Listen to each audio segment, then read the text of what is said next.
তোমরা যারা যারা 2026-এ ভাবছো গ্রাম পঞ্চায়েতের কোনো একটা পোস্টে আমরা জব করব, তোমাদের জন্য বলছি যে ম্যাথের আমরা সিরিজ শুরু করে দিয়েছি।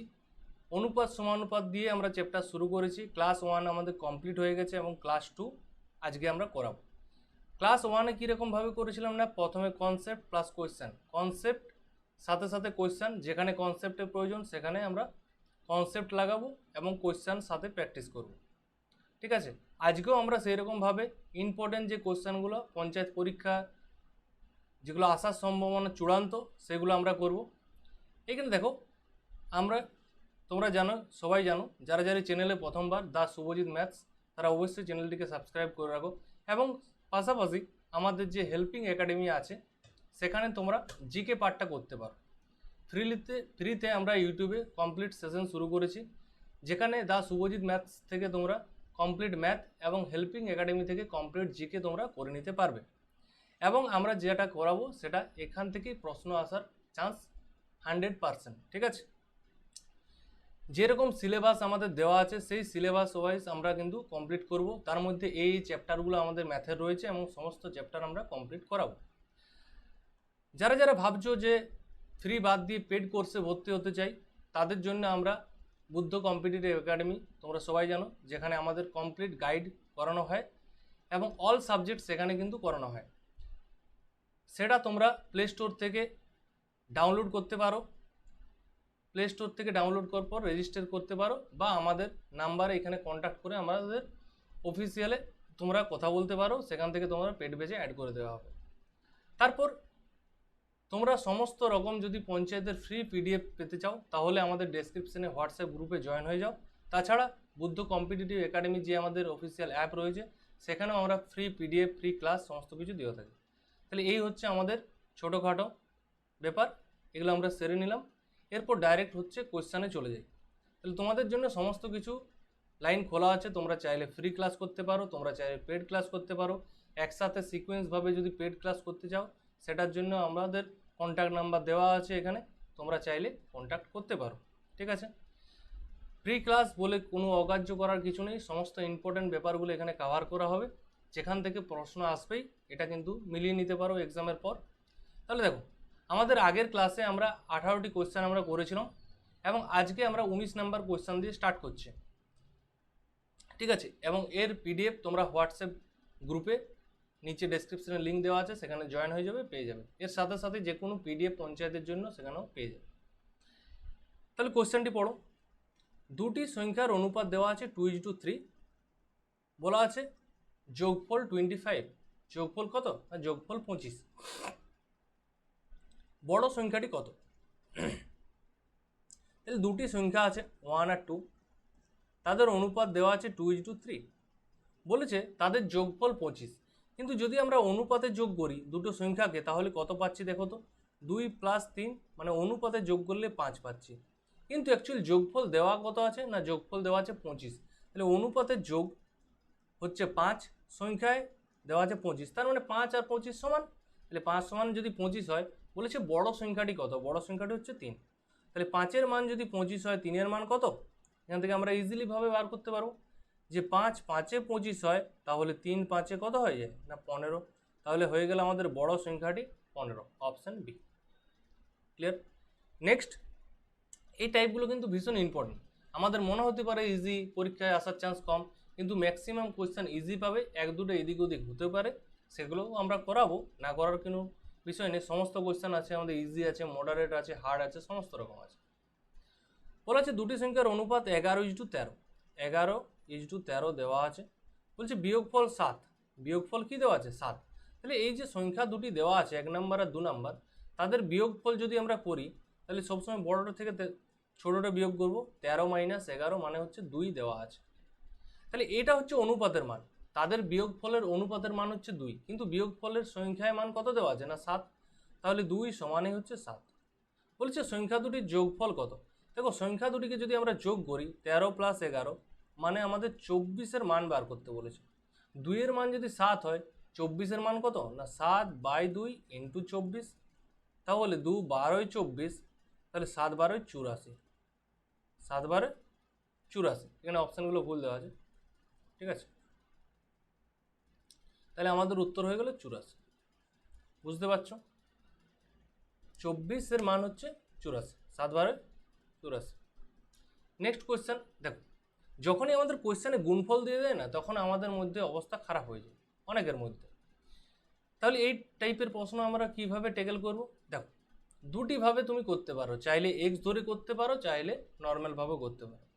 যদি তোমার এক্সকে খুব মান ভালো লাগে তাহলে এক্স ধরে করবে, না হলে বেসিক যেমনভাবে আমরা করব, তাহলে দুটিভাবেই করছি, এক্স ধরেও করো আর নর্মালভাবেও করো, যেটা আম জিন্দেগি আর মেন্টস জিন্দেগি সেরকম।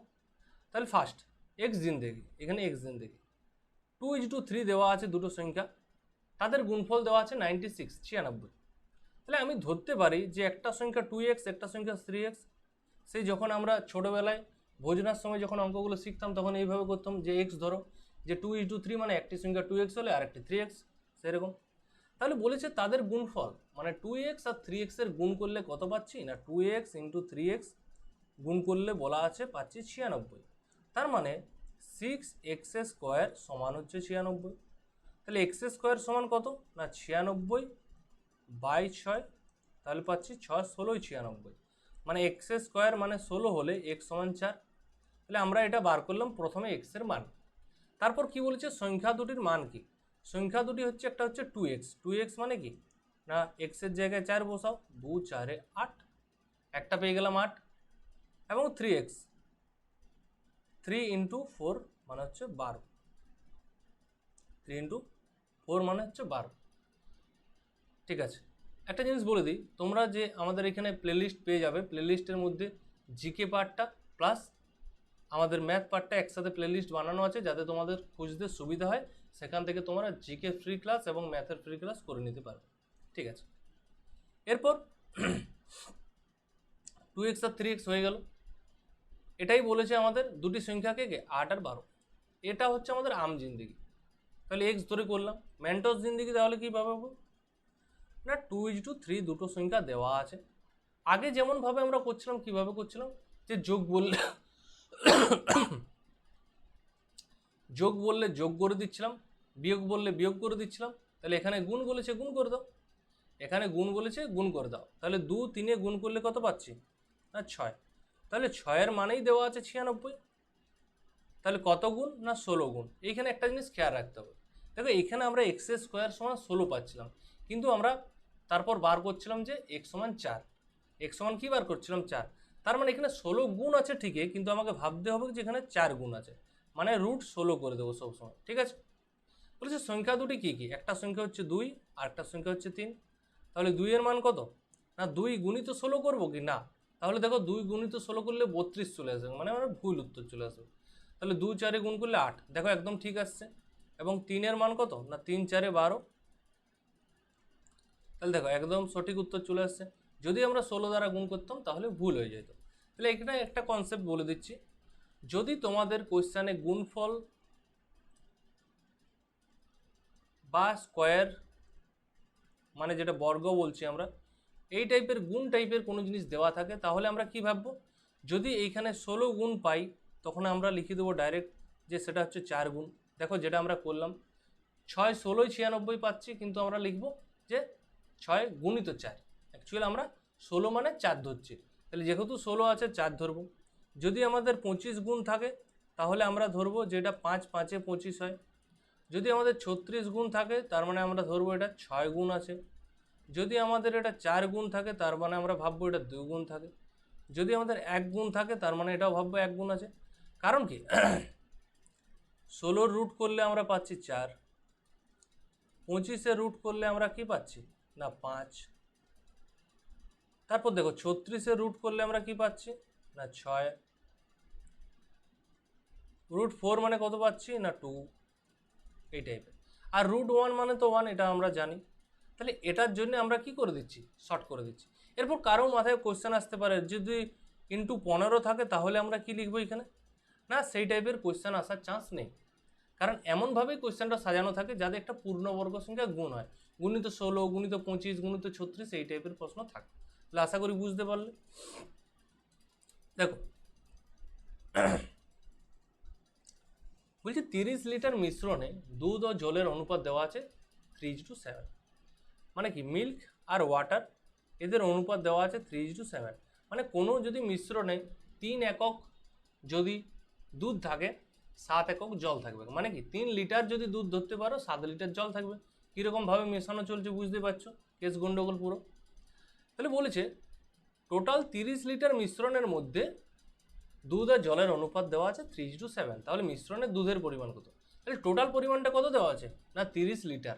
তাহলে এখানে টোটালটা যদি বলি মিল্ক প্লাস ওয়াটার, তাহলে টোটালটা কত পাচ্ছি দেখো তো, 3 + 7 মানে 10। তাহলে টোটালটা যদি আমরা অনুপাতে যোগ করি তাহলে পাচ্ছি 10, কিন্তু টোটালটা সংখ্যায় কত দেওয়া আছে না 30 লিটার। তাহলে 10 মানে হচ্ছে 30 লিটার। বলছে দুধের পরিমাণ কত, দুধ হচ্ছে এখানে 3 দেওয়া আছে, তাহলে 10-এর মান যদি 30 হয় 3-এর মান কত হয়ে যাচ্ছে না 10 3 30, তাহলে 3 3 9 লিটার। তাহলে এখানে 9 লিটার আমাদের দুধ দেওয়া আছে। যদি জিজ্ঞাসা করতো যে এখানে জলের পরিমাণ কত, তাহলে জল কত হতো, জলের দেখো অনুপাত দেওয়া আছে 7, তাহলে 7কে 3 দ্বারা গুণ করতাম না, তাহলে হয়ে যেত 21 লিটার। বুঝতে পারছো, 9 লিটার 9 লিটার জলে আমাদের 21 লিটার কিন্তু দুধ দেওয়া আছে, মানে কেস পুরো গন্ডগোল। বুঝতে পারছো, সেই E20-র মতন পেট্রোলে যেমন ইথানল মেশানো হচ্ছে সেরকম দুধেও জল মেশানো। তারপর পিতল আছে, বলেছে পিতলের মধ্যে তামা ও দস্তার অনুপাত 25:12, তাহলে তামা আছে আর দস্তা আছে, তাদের অনুপাত দেওয়া আছে 25:12। দেখো পিতল মানে জানি আমরা তামা আর দস্তা দিয়ে তৈরি হচ্ছে, তাহলে পিতলের মধ্যে কি বলা আছে না তামা ও দস্তার অনুপাত দেওয়া আছে 25:12। বলেছি 370 কেজি পিতলের মধ্যে, মানে টোটালটা দেওয়া আছে দেখো 370 কেজি। তাহলে আমরা এখানে টোটালটা কি করব না 25 + 12 মানে হচ্ছে 37, তাহলে টোটালটা পাচ্ছি 37, সেই অনুপাতে 37 আর সংখ্যায় দেওয়া আছে 370, তাহলে 37 সমানেই 370। বলছি পিতলের মধ্যে কত পরিমাণ তামা থাকবে, তামা কত পরিমাণ তামা থাকবে, তাহলে তামাটা দেখো 25 দেওয়া আছে, 37-এর মান যদি 370 হয় তাহলে 25-এর মান কত না 37 10-এ দেখো 370 হচ্ছে, আর 25 10-এ কত পাবো না 250 কেজি। তাহলে এই যে পিতলটা তৈরি হচ্ছে 370 কেজির, সেখানে কিন্তু 250 কেজি তামা রয়েছে। Clear, option D. Next question চলে যাও। দেখো এই টাইপের প্রশ্নগুলো কিন্তু ইম্পর্ট্যান্ট, ঠিক আছে। মুরগি ছাগলের যে পায়ের সংখ্যা মাথার সংখ্যা এই টাইপের দিয়ে দেওয়া থাকে, ঠিক আছে। তাহলে দেখো বলছে একটি খামারে মুরগি ও ছাগল মিলিয়ে টোটাল 70টি প্রাণী আছে, তাদের পায়ের সংখ্যা 180টি, তাহলে ছাগলের সংখ্যা কত? এটা অনেকে এলিগেশন করো, এটা করো ওটা করো, ঠিক আছে, এলিগেশনের দিকে আমি যাচ্ছি না, আমি সিম্পল সূত্র দিচ্ছি। সূত্রটা হচ্ছে L/2 - H, L/2 - H। এই সূত্রটা করলে কার বার হবে, কার সংখ্যা বার হবে না যার 4টি পা আছে, 4টি পা যার আছে সেটার বার হবে। কেউ এটা ভাবো না যে একটি মুরগির 4টি পা আছে তাহলে মুরগির বার হয়ে যাচ্ছে, না, যার 4টি পা আছে এটা জানো যে ছাগলেরই 4টি পা আছে, ঠিক আছে। তাহলে এখানে দেখো টোটাল পায়ের সংখ্যা কি বলা আছে, এল মানে কি না এল মানে হচ্ছে লেগ, আর এইচ মানে হচ্ছে হেড, মাথা। তাহলে দেখো L/2, এল মানে এখানে 70টি প্রাণী আছে। দেখো মাথা তো এমন তো নয় যে সেই পঞ্চমুখী নাগের মতো যে একটা মুরগি আছে যার দুটো মাথা, এমন হয় কি? তাহলে কি করবে, একটা মুরগির একটা মাথা, একটি ছাগলের একটা মাথা, টোটাল 70টি প্রাণী আছে, মানে মাথা আছে কত না 70টি, এটা নিয়ে কারো কোনো ডাউট নেই। আর পা আছে কতগুলো, টোটাল 180টি। তাহলে এল এর জায়গায় বসাচ্ছি 180/2, এটা -70, তাহলে 180-কে 2 দ্বারা ভাগ করলে পাচ্ছি 90 - 70 মানে 20টি। তাহলে এই যে 20টি এটা কোন প্রাণী, এটা কার বার হচ্ছে? দেখো কোশ্চেনে কার দিয়েছে সেটা আমার দেখার দরকার নেই, এখন আমি ডাইরেক্ট একজনের সংখ্যা বার করে দিচ্ছি। সেটা ছাগল না মুরগি না যার 4টি পা আছে, এখানে ছাগলেরই 4টি পা আছে, তাহলে ছাগল আছে কতগুলো না ছাগল আছে 20টি। এরপর দেখবো কোশ্চেনে কি ছাগলই দেওয়া আছে, হ্যাঁ ছাগলের সংখ্যাই দেওয়া আছে, তাহলে ছাগল হয়ে যাচ্ছে 20টি। যদি এখানে বলতো যে তাহলে মুরগির সংখ্যা কটি আছে, তাহলে কিভাবে বার করতে, না না টোটাল দেখো 70টি প্রাণী আছে, তখন 70 থেকে মাইনাস করে দিতাম। 70টি প্রাণীর মধ্যে যদি 20টি ছাগল হয়ে যায়, তার মানে মুরগি আছে বাকি 50টি, বাকি 50টি তখন মুরগি থাকছে। ঠিক আছে, নেক্সট আরেকটি কোয়েশ্চেন আছে এরকমভাবে, একটি চিড়িয়াখানায় খরগোশ এবং পায়রা আছে, যদি 340টি মাথা এবং 1060টি পা আছে, তাহলে মোট কতগুলি পায়রা আছে? দেখো L/2 মাইনাস এইচ, তাহলে এল মানে কি লেগ, পা কতগুলো আছে 1060টা, বাই 2 মাইনাস এইচ, এইচ মানে হচ্ছে 370, 370টি মাথা আছে। দেখো ভাগ করো, 2 5 10, 2 3 6, 530 মাইনাস 340, তাহলে এখান থেকে পাচ্ছি 190। 190টি 190টি কী পাচ্ছ তুমি এখানে? না যার 4টি পা আছে। খরগোশ না পায়রার 4টি পা আছে? খরগোশের 4টি পা আছে, তাহলে এটা হচ্ছে খরগোশের সংখ্যা 12 হয়ে যায়। তোমার কি কোশ্চেনে খরগোশ বার করতে বলেছে? না, মানে বলছে কতগুলি পায়রা আছে। তাহলে পায়রা কিভাবে বার করবে? না টোটাল যদি 340টি মাথা আছে মানে 340টি প্রাণী আছে, তাহলে 340টির মধ্যে যদি আমি 190টি খরগোশ বাদ দিয়ে দিই, তাহলে আমি কত পাচ্ছি দেখো তো? 50, 150টি, তাহলে 150টি পায়রা আছে। তাহলে অপশান কোথায় আছে? না অপশান বি। ক্লিয়ার, ইজিভাবে বোঝা যাচ্ছে। তাহলে বেশি তোমরা এলিগেশন এখানে করার দরকার নেই, এই সূত্রটি যদি মাথায় রাখতে পারো, তাহলে কার কটা মাথা কার কটা পা সব বার হয়ে যাবে। শুধু তোমার মাথায় থাকা দরকার, বা তাহলে আমরা কি হচ্ছে যার 4টি পা আছে তার বার হয়ে যাবে। নেক্সট দেখো, কয়েনের টাইপের প্রশ্ন কিন্তু আমাদের অনুপাত সমানুপাতের মধ্যে ইম্পর্ট্যান্ট, কিন্তু কয়েনের অনেকে অনেক রকমভাবে করে। আমরা কিভাবে করব দেখো, আমরা জানি যে ভ্যালু বা মূল্য, ভ্যালু মানে কি মূল্য, যে তোমার কাছে কত মূল্য আছে বা টোটাল কত টাকা আছে সেটা আমরা কিভাবে বুঝবো? যে কত টাকার নোট আছে এবং কটা আছে। তোমার কাছে যদি বলি 100 টাকার নোট 5টা আছে, তার মানে তোমার কাছে 500 টাকা আছে। তোমাকে যদি বলি, আগে লিখে দিচ্ছি, না এখানে কয়েন দিয়ে লেখা হয় যেহেতু তাই কয়েন লিখছি, ইন্টু নাম্বার, তার মানে তোমার কাছে যদি 5 টাকার কয়েন 5টা থাকে, তার মানে তোমার কাছে 25 টাকা আছে, এটাই হচ্ছে মূল্য টোটাল। তোমার কাছে যদি 10 টাকার কয়েন 2টো থাকে, তার মানে তোমার কাছে 20 টাকা আছে। তাহলে ব্যাপারটা বুঝতে পারছো আমাদের সূত্রটা কি হলো তাহলে? যে ভ্যালু বা মূল্য সমান হচ্ছে কয়েন ইন্টু নাম্বার। ভ্যালুটা কেন ইংলিশে লিখলাম, বা কয়েন আর নাম্বার নিয়ে আমাদের কোনো সমস্যা হয় না, কোনো সময় আমাদের বুঝতে অসুবিধা হয় যে মূল্যটা দেওয়া আছে কি না, তখন আমরা ইংলিশটার দিকে তাকাবো যে ইংলিশটায় কি বলা আছে, ভ্যালু কি বলা আছে, তখন আমরা ওই জায়গাটা কনফিউজটা ক্লিয়ার করে নেবো। কনফিউজ সাধারণত থাকে না, যদি কনফিউজ তৈরি হয় তার জন্য আমি একটা তোমাদের হোমিওপ্যাথি ওষুধ দিয়ে দিলাম, ঠিক আছে, এটা কাজে লাগাবে। এখানে কি বলা আছে, ফার্স্টে কি লিখবো না কয়েন। কয়েনটা কি দেওয়া আছে, 1 টাকার আছে, 50 পয়সা আছে, 25 পয়সা। তাহলে অনেকে 50 পয়সাকে 50 পয়সা লেখে বা টোটাল সবাইকে পয়সা করে দেয়। আমি কিন্তু কয়েনগুলোকে সবাইকে টাকাতে লিখব, টাকাতে।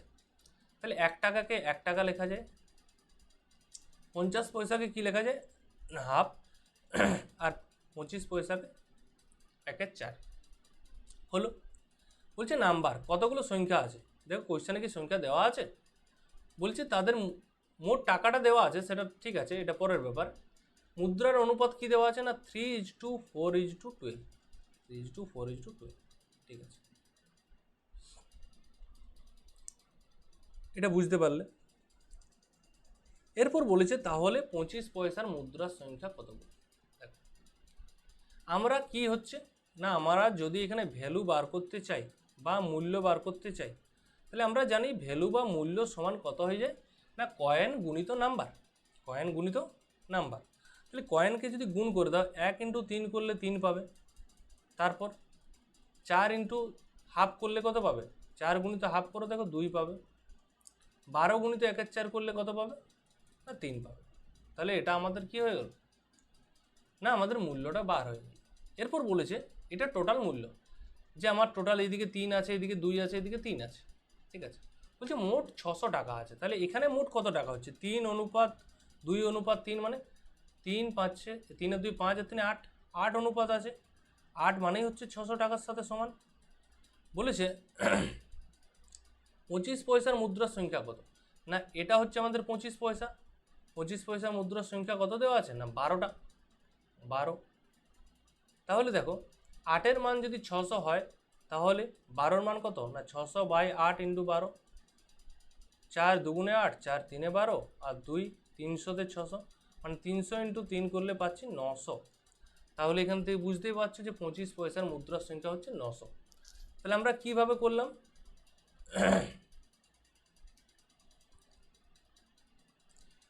প্রথমে কি করলাম যে কয়েনের কীরকম দেওয়া আছে, না সমস্ত টাকা পয়সাতে মিক্স দেওয়া ছিল, আমি কিন্তু সবাইকে টাকাতে ট্রান্সফার করে দিলাম। 1 টাকা 50 পয়সা মানে হাফ টাকা, 25 পয়সা মানে 1/4 টাকা, ঠিক আছে। দিয়ে সংখ্যার মুদ্রার সংখ্যার অনুপাত, সংখ্যা কতগুলো আছে? নাম্বার। না 1 টাকার কয়েন 3 পিস আছে, 50 পয়সার কয়েন যদি 4 পিস থাকে, 25 পয়সার কয়েন 12টা আছে, মানে এটা হচ্ছে অনুপাতে 3:4:12। বলেছে টোটাল 600 টাকা দেওয়া আছে। আমরা জানি যে আমাদের অনুপাতের মানের সাথে যে সংখ্যার মান আছে তাদের সমান করব। তাহলে টোটাল টাকা দেওয়া আছে 600, তাহলে টোটাল আমাদের অনুপাতে কত টাকা বার হচ্ছে? দেখো অনুপাতের যে টাকা বার করতে হয় কয়েন গুণিত কি করতে হবে? নাম্বার। তাহলে 3 × 3, আর 4 গুণিত হাফ করলে পাচ্ছি 2, আর 12 গুণিত 1/4 করলে পাচ্ছি 3। তাহলে আমাদের টোটাল বার হয়ে গেল 8। 8 সমানই 600 টাকা। বার করতে কি বলেছে? না 25 পয়সার মুদ্রার সংখ্যা। 25 পয়সার মুদ্রার সংখ্যা দেখো 12টা আছে, 12 ইউনিট আছে, এটা অনুপাতে। তাহলে 8-এর মান যদি 600 হয়, 12-এর মান কত? না 900 আমাদের উত্তর। ক্লিয়ার? দেখো আরেকটা এরকম প্রশ্ন আছে, সেটা আগে করে নিই, তারপর আমরা এটা করব। হ্যাঁ, এটা তোমরা নিজে করার চেষ্টা করো। কীরকম? না একটা ব্যাগে, আগে সূত্রটা বলে দিই, মূল্য সমান কি করবে? কয়েন গুণিত সংখ্যা নাম্বার। তাহলে কয়েন কি দেওয়া আছে দেখো, না 50 পয়সা মানে হাফ, 25 পয়সা মানে 1/4, আর 100 পয়সা মানে 1/10। সবাই জানো এটা ট্রান্সফার করতে কিভাবে হচ্ছে, না পয়সাকে টাকায় ট্রান্সফার করতে গেলে সবাইকে 100 দ্বারা ভাগ করতে হয়। তাহলে 50কে 100 দ্বারা ভাগ করলে 50/100, কাটাকাটি করলে 1/2, এরকমভাবে আমরা করছি। বলছি মুদ্রার সংখ্যার অনুপাত দেওয়া আছে 7:8:3। তাহলে নাম্বার কত দেওয়া আছে? না 7:8:3। এইখানে আমাদের একটা কেস গন্ডগোল তৈরি হচ্ছে। কীরকম? আমি আসছি সেটাতে। কোয়েশ্চেনটা আরেকবার পড়ো। একটি ব্যাগে 50 পয়সা, 25 পয়সা এবং 10 পয়সার মুদ্রা রয়েছে কত? না 7:8:3 অনুপাতে, যেটা আমরা লিখে দিয়েছি। মোট পরিমাণ দেওয়া আছে 87 টাকা। তাহলে 10 পয়সার মুদ্রার সংখ্যা কত? আগের মতোই কোয়েশ্চেন। তাহলে 87 টাকা মানে আমাদের টোটাল মূল্যটা বার করতে হবে, দিয়ে আমরা মূল্যের যেটা অনুপাত পাবো সেটাকে যোগ করে দেবো 87-এর সাথে সমান করে দেবো। ক্লিয়ার? এই ব্যাপারটা নিয়ে কারো কোনো সন্দেহ নেই। তাহলে এখানে যদি তুমি করো যে মূল্য পাওয়ার জন্য কয়েন গুণিত নাম্বার, তাহলে তোমার কি তৈরি হচ্ছে দেখো, 7 গুণিত 1/2 করলে 7/2, এটা 8/4 মানে 2 পাচ্ছ, ঠিক আছে, কিন্তু এটা পাচ্ছ 3/10। তাহলে এই নাম্বারগুলো ভগ্নাংশে পাচ্ছ। আমাদের অনুপাতে ভগ্নাংশে রাখা উচিত নয়, সেটা তোমরা জানো। তাহলে এই জায়গাটা কাটানোর জন্য আমরা প্রথমেই কি করে দেবো, দেখো এইটা যদি করি তাহলে অনুপাতটা ভগ্নাংশে চলে আসছে। তুমি বলবে যে ভগ্নাংশে, তাহলে এখান থেকেও তো একটা গুণ করে দিলে হয়, যে ভগ্নাংশ কাটানোর জন্য। না, এটা করতে যাও না, এইটার জন্যে অনেকের কিন্তু ভুল যায়। আমি এই জায়গাটা অ্যাভয়েড করছি। তাহলে করবোটা কি, না আমরা প্রথমেই এখানেই অনুপাতটা গুণ করে দেবো। কত দ্বারা গুণ করছি? না এলসিএম বার করো। কার কার? না 2, 4 আর 10, যে এই সংখ্যাগুলো আছে 2 আছে, 4 আছে আর 10 আছে, তাদের এলসিএম। তাহলে তাদের এলসিএম করলে আমরা পাচ্ছি 20। তাহলে 20 দ্বারা গুণ করে দাও সবাইকে। তাহলে 7 দুগুণে 40, এই মানে 114, 140, 8 দুগুণে 16, 160, আর 3 8 3 20 60। তাহলে অনুপাতটা আমরা চেঞ্জ করে নিলাম। আর কিন্তু আমাদের এটা অনুপাত নয়, আর কিন্তু আমাদের এটা অনুপাত নয়। ক্লিয়ার? বোঝা যাচ্ছে? এটা কিন্তু আমাদের আর অনুপাত ভাবা চলবে না, ঠিক আছে। তাহলে কি করছি, আমাদের নতুন অনুপাত চলে এসছে 140:160:60। তারপর দেখো এরপর গুণ করো 140-এর সাথে হাফ গুণ করলে আমরা কি পাবো, না 140 গুণিত হাফ করলে দেখো আমরা কাটাকাটি করলে পাচ্ছি 70। 160-এর সাথে 1/4 গুণ করলে কি পাচ্ছি, 160 × 1/4 মানে হচ্ছে 40। আর এরপর এটা পাচ্ছি 6। তাহলে এরপর মূল্যেরটা তুমি যোগ করতে পারো।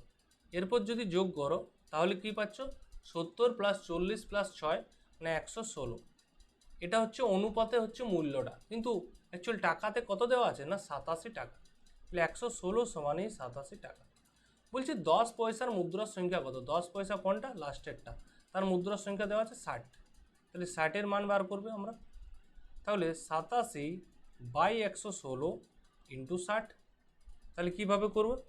87কে ভাগ করা যাচ্ছে কি 8-এর সাথে 15, মানে 3 দ্বারা যাচ্ছে অবশ্যই। 3 দ্বারা যাচ্ছে, 3 দুগুণে 6, 3 9 27, 3 3 না এটা তো যাচ্ছে না 116। 29 দ্বারা তাহলে যাচ্ছে, 29 দ্বারা, 29 3 9, 29 কততে 116, 9 4 36, 4 9 36, হ্যাঁ এটা আসছে। তাহলে 29 4 আর 4 20-তে 60, মানে 3 20 60 আমরা পাচ্ছি টোটাল। সরি 4 15 60, 4 20 60 লেখা হয়ে যাচ্ছে। তাহলে 4 15 60 মানে 3 15 45টা আমি পাচ্ছি। তাহলে মুদ্রার সংখ্যা কত হয়ে গেল? 10 পয়সার মুদ্রার সংখ্যা হচ্ছে 45টি। ক্লিয়ার, বোঝা গেছে? তাহলে এটা কখন আমরা অনুপাতটাকে গুণ করে দিচ্ছি না, যখন আমাদের কি করা আছে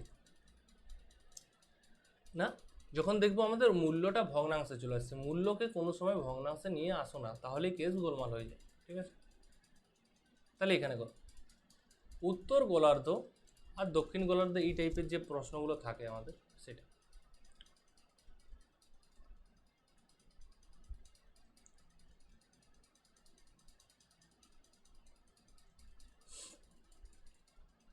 দেখা যাচ্ছে। গোলার্ধ কি লেখা আছে কোশ্চেনটা একবার পড়ো।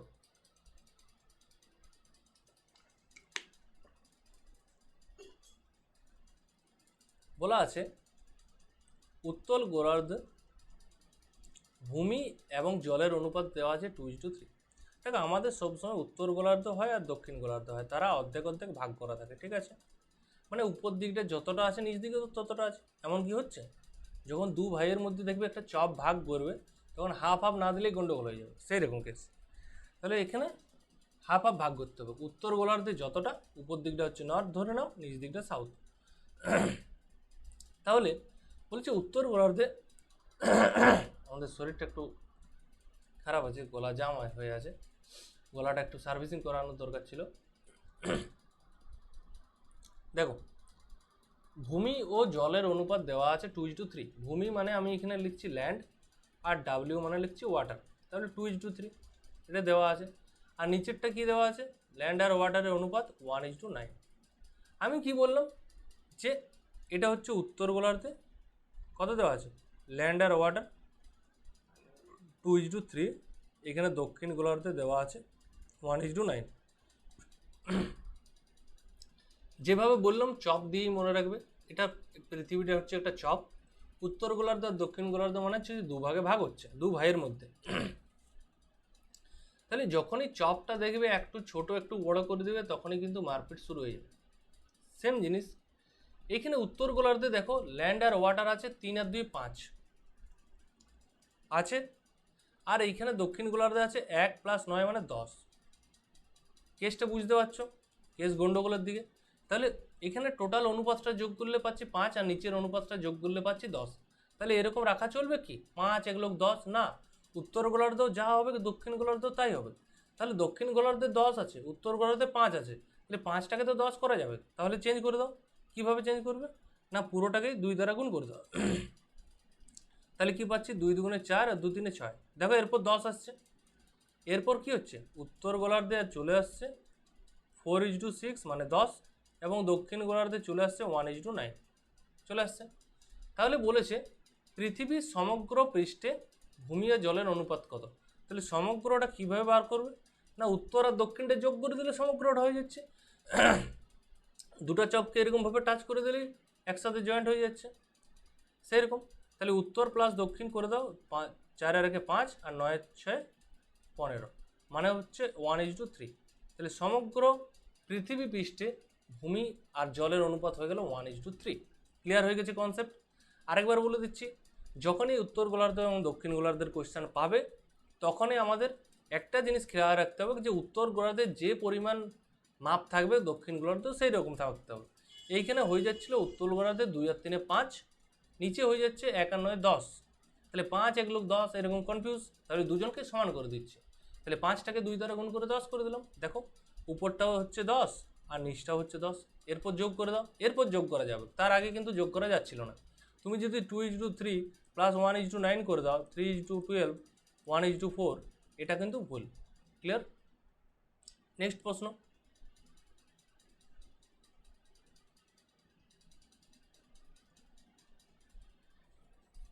দেখো বলছে একটি কুকুর একটি খরগোশ, আচ্ছা একটি কুকুর একটি খরগোশের প্রতি 6 লাফের জন্য 4 বার লাফায়, তাহলে দেখো কিন্তু কুকুরের 4 লাফ খরগোশের 6 লাফের সমান, কুকুর ও খরগোশের গতিবেগের অনুপাত বলেছে। তাহলে কুকুর প্রথমে লিখছি ডগ, তারপর লিখছি খরগোশ মানে র্যাবিট, ঠিক আছে। বলছি একটি কুকুর খরগোশের প্রতি 6 লাফের জন্য 5 বার লাফায়, যদি খরগোশটা 6 বার লাফায় তাহলে ডগ হচ্ছে 5 বার লাফায়, এটা লাফ দিচ্ছে। বলছি কিন্তু কুকুরের 4 লাফ, কুকুরের 4 লাফ খরগোশের 5 লাফের সাথে সমান হয়ে গেল। বলছে তাহলে কুকুর ও খরগোশের গতির অনুপাত কত?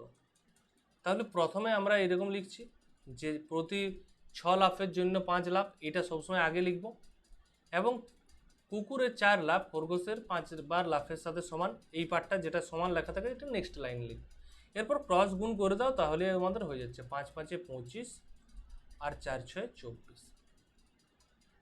বুঝতে পারছো? 5 5 25 আর 4 6 24, তাহলে 25:24 হচ্ছে আমাদের উত্তর। ক্লিয়ার? বোঝা গেছে? নেক্সট প্রশ্ন, এটা আমাদের হয়ে গেছে 29 30 নাম্বার, টোটাল 30টি কোশ্চেন রেখেছি এবং এখান থেকেই কোশ্চেন তুমি পাবে, মিলিয়ে নেবে। ঠিক আছে, যে টাইপটা করাচ্ছি দেখো হুবহু সংখ্যা মেলার চান্স নেই, ওটা বাস্তব কথা বলাই ভালো, যে ডাইরেক্ট তুমি 4-এর জায়গায় 4 পাবে, 4-এর জায়গায় 6 পেতে পারো, 3-এর জায়গায় 5 পেতে পারো, কোশ্চেন কিন্তু এই টাইপের থাকে। তাহলে দেখো ক্লাসে ছেলে ও মেয়ের অনুপাত 4:3, 4:3, আরও 5 জন ছেলে ক্লাসে যোগ দেয়, 5টা ছেলে কি হচ্ছে যোগ দিচ্ছে, এবং 3টি মেয়ে কি করছে ক্লাস ছেড়ে দিচ্ছে, তাহলে অনুপাত কত হয়ে যাচ্ছে? ছেলে ও মেয়ের 11:6। এটা স্বাভাবিক, একটা অনুপাত যখন ছিল 4:3, কিছু ছেলে ক্লাস ছেড়ে দিচ্ছে, কিছু মেয়ে যোগদান করছে, এই টাইপের প্রশ্ন আসতেই পারে। তাহলে আমরা কিভাবে লিখি সেটাকে, না আমরা এটাকে বলা হয় cross multiplication method, cross multiplication method, multiplication method. ঠিক আছে, ক্রস মাল্টিপ্লিকেশন মেথডে আমরা কিভাবে ইউজ করব, না প্রথমে ফার্স্ট যেটা অনুপাত আছে সেটা লিখব, সেকেন্ড কি লিখব, যে আমাদের অনুপাতটা চেঞ্জ হয়ে কি হচ্ছে, না চেঞ্জ হয়ে হচ্ছে 11:6, 11:6, এবং কেন চেঞ্জ হচ্ছে, না এটা হচ্ছে প্রথমে বয়েজ আর গার্লস এই অনুপাতটা ছিল, বলছে আরও 5টি ছেলে ক্লাসে যোগ দেয়, তাহলে ছেলের দিকে লিখব +4 +5, 5টি ছেলে যোগ দিচ্ছে, এবং মেয়ের দিকে লিখব না ছেড়ে দিচ্ছে মানে -3, তাহলে এরপর ক্রস গুণ করব। এক্ষেত্রে দেখো এমনও কোয়েশ্চেন থাকতে পারে যে ছেলে 5টি যোগ করছে, মেয়ে 5টি যোগ করছে, এমন হতে পারে যে ছেলে 5টি চলে যাচ্ছে, মেয়েও 5টি চলে যাচ্ছে, মানে সেম সংখ্যা বলছি, ছেলে 5টি চলে যাচ্ছে, মেয়ে 5টি চলে যাচ্ছে, ছেলে 10টি চলে যাচ্ছে, মেয়ে 10টি চলে যাচ্ছে, ছেলে 20টি যোগদান করছে, মেয়েও 20টি যোগদান করছে, ছেলে 10টি ভর্তি হচ্ছে, মেয়ে 10টি চলে যাচ্ছে, ছেলে 5টি ভর্তি হচ্ছে, মেয়ে 3টি চলে যাচ্ছে, এই টাইপের প্রশ্ন সেম জিনিস। তাহলে আমরা ফার্স্টে কী করব, এরকম গুণটা করো, তাহলে 6 4 24 পাচ্ছি গুণ করলে, আর 3 11 33, তাহলে সবসময় বড়টা থেকে ছোটোটা মাইনাস করবো, 33 - 24, তাহলে কত পাচ্ছি, না 9, এটা হচ্ছে অনুপাতের মান। ঠিক আছে, এরপর কী করবে, না দেখো এটাও বড়টা থেকে ছোটোটা বিয়োগ করবে, মানে 5 6 30 পাচ্ছি, মাইনাস করবো কাকে, না 11 3 33, কিন্তু এটা 11 ইন্টু -3 আছে, মানে মাইনাস করছি 11 ইন্টু -3 মানে -33 পাচ্ছি, তাহলে 30 থেকে -33 বাদ দিলে কি হচ্ছে, মাইনাস প্লাস, মানে 63, এটা হচ্ছে সংখ্যার মান। তো তাহলে অনুপাতের মান সংখ্যার মানের সাথে সমান করে দিলাম, যে অনুপাতে হচ্ছে 9 আর সংখ্যাতে পাচ্ছি 63, তাহলে 9 7 63 হয়। এরপর যা বার করতে বলবে তাই বার করবো। এখন মেয়েদের ক্লাসের সংখ্যা কত, তাহলে এটা একটু লাস্ট কোয়েশ্চেন বলে আমি একটু হার দিয়েছি। যদি তুমি বার করো বর্তমানে, তুমি এটা ভাবছো যে এখন ক্লাসে মেয়ের সংখ্যা হচ্ছে 6, তাহলে তুমি যদি 6 বার করতে যাও 6 7 42, এটা কিন্তু ভুল হয়ে যাবে।